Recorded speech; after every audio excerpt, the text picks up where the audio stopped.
Hi, everybody. Thank you for joining us. Iffat, thank you so much for being here. It's so wonderful to be speaking with you.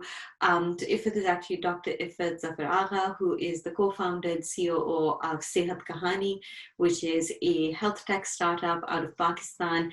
She's a female founder, which is very, very exciting. She's also a working mother and a doctor, so she's doing it all. I'm very excited to speak with you, so thank you. Thank you so much for having me on your interview. And I think I'm very excited in sharing my journey. Sehat Kahani is a health tech impact business that me and my co-founder, Dr. Sara Said Khurram, co-founded around 3 years back.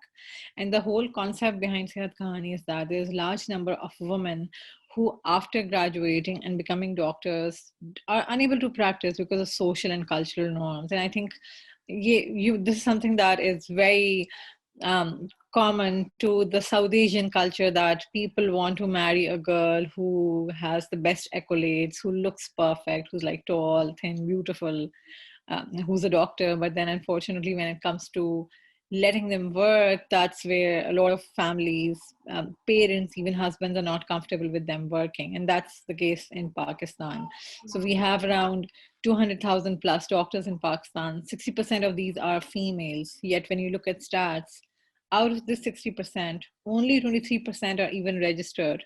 So let alone the ones who are working. So there's a large gap of doctors who drop out and don't work. And this results in a major doctor-patient ratio disparity in Pakistan, where healthcare accessibility becomes a great challenge. So with Sehat Kahani, we enable doctors to connect to people in need of healthcare using telemedicine, and predominantly the focus is to empower more and more female doctors to be able to give back while also becoming a part of the regular workforce. So that's essentially what we do. So tell me a little bit, Iffat, about kind of your journey. How did you go from, being in school, being in college? Did you have a practice to being a founder of a tech company? Yeah, so I graduated in 2008. And I graduated from a private university. And, so I belong to one of those families where, parents have really saved up money because they really want their children to get highly educated. My parents were actually separated. So you know how it is when you have something like this in your life, there's always this thing in your back of mind that you really want to prove yourself and be out there and do something big. And that's how I always was. I was really close to my father always. And he was very encouraging that, oh, my daughter will become this, become that, she has to do this. So, as a child, I always remember myself that I wanted to become a doctor. And then, alhamdulillah, I got admission in one of the leading universities. But as I was becoming a doctor, I realized that a lot of women perhaps don't share the kind of passion that I have, that kind of crazy feeling that, okay, I have to be out there and do something. And a lot of them are becoming a doctor because someone asked them to, they had a family member insisting, parents, or their families are looking at the fact that, okay, they need a prestigious, proposal after this, and this is kind of a ticket to that. Yeah. So I graduated, I worked in medicine for quite some time, and then I joined the pharma sector. And I think I really like that corporate crazy job, and there's a lot of traveling and like really out there doing a lot of things. And I was married by this time, and we ended up losing our first baby in a premature birth. So the societal pressure, despite the fact that I have really supportive husband, really supportive in-laws, but the kind of concept that people build around you was such that when I conceived the next time, while no one asked me to, I quit myself. There was this thing in my mind that, oh my God, maybe it's the job. Yeah. So this was the background. When my daughter, who's mashallah 7 now, when she turned 1 year old, I resumed work in a place. And there I met my co-founder, Dr. Sara. And she was experimenting how female doctors can work remotely in collaboration with an ex-partner. And that's, that was an idea that just resonated so well with me, Yeah. that, oh my God, this is something that these people are testing. And this is what I have gone through, and so many other women also go through. Mhm. And that's how it just kind of clicked. I think 3-4 months down the journey, I became a co-founder with them. And, today here we are. That's This so is how, it um, started. that's amazing. I love that you have such a personal connection to this, right? Which kind of comes through in your passion when you speak about the company, but also your role and how you are working towards empowering women because it's something you've gone through yourself. So that connection is very, very personal. That's wonderful. um, Tell me a little bit about mentors that encourage you. You spoke a little bit about your father, and you spoke a little bit about your husband being very supportive, but as you were kind of transitioning from corporate Pakistan or being in the pharma sector into saying I'm going to be a founder, which is high risk, did you have any mentors that kind of supported you along the way or helped you? So we've had a lot of mentors. I think it's because of those mentors that me and my co-founder, we were actually able to kind of go through this journey and build it. So the first mentors that we met was at an accelerator, which is Invest to Innovate. So Kulsum Lakhani, Meena, Saad Hamed, these were people who we met very early on in our journey. And they really supported us in really seeing the big vision, building the company. So I think they were really great at that time. Afterwards, and if I talk about right now, I think we've been lucky to have found people who genuinely wanted to help us. So, for example, our KP partner, Umar Farouk, he helped us scale in KP, but he has been a great mentor in connecting us to a lot of individuals from the government sector. Then another person that I'd like to mention, he represents Google in Pakistan, Raza Mateen, and he has been a great mentor. He's the sort, we kind of, whenever we feel that we are deviating from our focus, we meet him, and he kind of very critically goes through the work that we are doing and really guides us that this is the path that we need to take. We've been very lucky that the first audit company that we got, the person who heads that also has been a great mentor. He has been supportive of us in terms of how do we scale the company in terms of finances, audit, financial controls, all of that. So I think we've been lucky to have met a lot of amazing people, and especially in Pakistan, Mhm. as a female founder, you really need um, the support of these people who can maybe encourage you to the best, that this is what you want to do and this is where you have to go. So yeah. Yeah, no, that's wonderful. And actually, that kind of segues well into my next question, which is, being a female founder in Pakistan.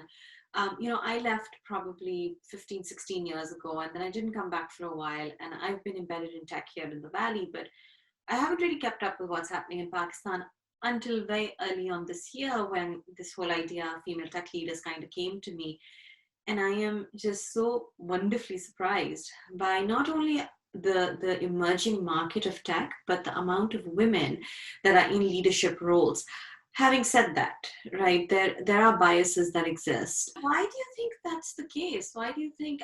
And I'm curious about this because I've heard this from a few people, especially people that have gone from here and have started companies in Pakistan. They're like, there's just this level of the way things work. People don't show up to work till 11 o'clock and you're working till 10 p.m. What do you think? That's just cultural? Is it? I think it's a lot of, it's a lot to do with the work culture here. So people have, especially men, will come late. They will have a lot of smoke breaks. They will take a long time. And I remember back then in the pharma days, if I were ever stepping out at 6 or 6:30, I would be frowned upon that, oh my God, it's only 6:30 and she's leaving. And so we've tried to break that culture that, go home. If there's work, just do it from your home. Right, right. No, and I think that's the world over, honestly. In tech here as well, when you're starting out a company, especially, the early stages of a startup, I mean, you're releasing at 1 o'clock at night sometimes. some of my like best releases have been at like 3 a.m. You're pushing to production, you've been working all day. Um, Having said that, that shouldn't be the norm, right? You eventually break that cycle. And as I've gotten older and had children, I think there's a newfound respect for people's time as well. So I agree that COVID's kind of taken out the commute as well Yeah, as taken out yeah. the need to be in person anywhere. Yeah, so we're based in Karachi. We do have team members now in Cape. So for example, our head office is in Karachi. Most of the team is in Karachi, but we have regional managers in Punjab and KP as well. Our quality assurance lead, who's a doctor, she was actually based in Karachi, but now she has moved to Lahore. But Okay. she's working remotely with us. A very old member of the team. The team essentially includes me, my co-founder, who's the CEO, Dr. Sara. Then we have a sales department, we have a digital department, we also have a helpline department, then finance, marketing. So alhamdulillah, the team has grown quite big from a small, room with 8 people to now, alhamdulillah, a large number of employees. Spread all across Pakistan. So that's one thing that has been really positive. The tech team, we started off building the technology with the support of a company called 10 Pearls. They're one of the leading tech companies in Pakistan. They also have base in the US. And the arrangement was very straightforward with them since the beginning that they'll help us build it for a year and then we'll bring it in-house. And that's what we've done now. So now we have it in-house. That's wonderful. And you've been able to scale and hire a tech team organically in Karachi, and like, what's that experience been like? It has been good. It has been good. It was challenging in the beginning, but now that we are familiar with the industry, we are familiar with how it works, then we have a digital lead. Her role is to manage the team. The tech team, making sure that the technology is being built how we are expecting it to be. So you see, I think this is something that I really tell people. Both me and Sarah, we are not tech people, and being doctors, it's easier for us to think of a wish list, that this is all that we want from the technology, and just tell it to them. And of course I understand that they must have these questions that, oh my god, they come with this wish list, this unrealistic wish list. But I think that has really helped us in terms of the user journey, Yeah. because we think as doctors from the perspective of a user, that what would that user want, instead of thinking of how sophisticated the technology has to be, or how the code is going to be. We think from the user perspective. That's why it has always been the edge. And I think to make sure that the tech is as simple as any regular 40 plus person to be able to access it and go through it. So that has been the vision. What's the culture like? And do you think there's a difference in the culture when you have females or women that are kind of spearheading the ship? Yeah. So around 80% of the office is women. We hardly have men, some men in sales and the clinical team and all. And, they often joke about it that, oh my God, we're just here to stand at the corners of a picture. All of them are women. But if you talk to the newer women who've joined, and we've gotten a lot of, young talent from a couple of leading universities like IBA, Habib. A lot of girls in our call center team are young girls. So when they come, they're like, it's so comfortable to come to an office where there are mostly women. So we don't feel aliens. We recently got interns from Dow University. Dow is, a leading university, and we got interns from the nutrition background. And they were like, the first day when we came, out of all of the internships or all of the healthcare offices that they've been to, they were like, and with just limited women, 4 or 5 women sitting in a corner. And this is really empowering to feel and see that all of the people here mostly are women. And I think as a woman, it really changes the culture. So for example, since day one, since me and Sarah, we have children, we all have had a nursery in the office since the beginning. And we've always allowed women as well as men to bring in their children if they want to, because we understand people have issues, families are sometimes ill. As a working mother, at times you don't have anyone at home taking care of your children, and your attention is divided. So better to bring the children here. So we've always given that flexibility to a lot of people, and that's how it has been, built in the culture that if there are children in the office, it is all right. It is okay to have children in the office. That's how the culture has really changed, having women in the leadership. And also I feel women are more nurturing, you're more personal. Your relationship with the employees is more than just being an employee. So with me especially, I think I get along with people at a very personal level. So I have a very personal connection with most of the people in the team, and I would be knowing more about them as people and not just a boss only. And that caring element, or that knowing a person from their personal element, has always been there. Yeah, yeah. No, that's amazing. That is so amazing. Good to hear that a company based out of Pakistan has childcare built in. Because I'm telling you, sitting here in the Valley, we don't have that. Not every company has that. Some of the larger ones sometimes offer it. I couldn't even tell you that for a fact it's publicized that, a Facebook or an Amazon definitely has on site childcare. For us that work here as working mothers, it's very difficult. You end up leaving your children for, 9 or 10 hours a day. Tell me, what's some advice you would give to young women that are looking to start their businesses, given that it's such an emerging economy in Pakistan? What are some learnings you've had that you think would be really valuable to somebody starting out? So I think, first of all, um, I think it's really important that you have to believe in yourself, that you can really do it. I think a lot of times women are often told that they can't do it so many times, Mm, that they just really kind of take it in, that oh my god, this is something that we can't do. So first of all, it's very important for you to believe in yourself that you can do it. And in my experience, not a lot of people will come and tell you that, oh my God, this is something you're so great at, you should do it. yeah, People won't do that. You have to be that inspiration for yourself. So I think that's something which is very important.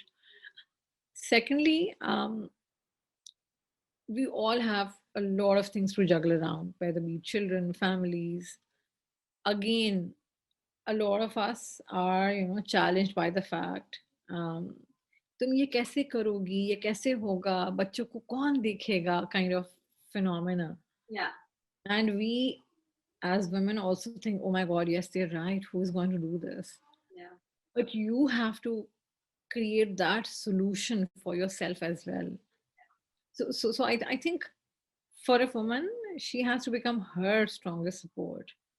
And that's something that I really tell a lot of women, that you have to do it for yourself. If you are ambitious and if you really want to go ahead, no one else is going to come hold your hand and tell you, oh my god, yes, I'm here to take care of your children, please go ahead. yeah, Also, I think it's nothing, there's this nothing wrong in asking for help.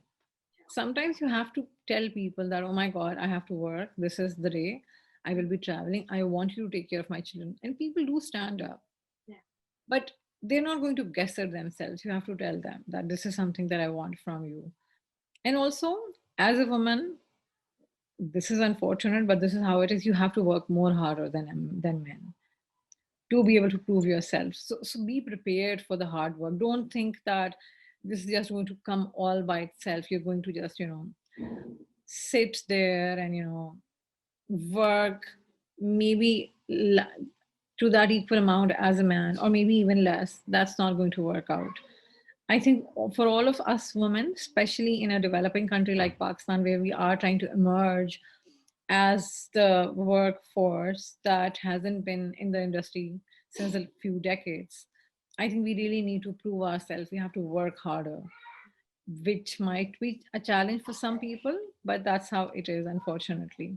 And I think maybe for the next 5, 8 years, 10 years, maybe once we've built that ground, it might become easier for our daughters. yeah. But this generation has to work harder.